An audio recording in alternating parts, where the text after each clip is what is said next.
এই যে রান্না বাটি খেলছে। কি কি রান্না করছো? কি রান্না করছো? এই যে এটা রান্না করেছে ভাত। এটা ভাত। এটা কি? এটা কি? এটা কি? ভাত। এটা কিসের সবজি? এটা কিসের সবজি? এটা আলু মানে এটা করেছে আলু সবজি, তারপরে এটা করেছে ভাত, তারপরে এটা কি? এটা কি রান্না করছো? এটা চিকেন। এটা চিকেন কষা হবে।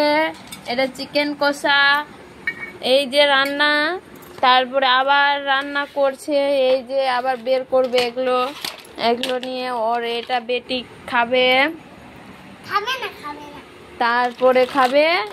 তোমার ওটা মেয়ে কই? এই যে এরা খাবে, এদের জন্য এই যে টুক টুক টুক টুক টুক টুক রান্না করছে। এই যে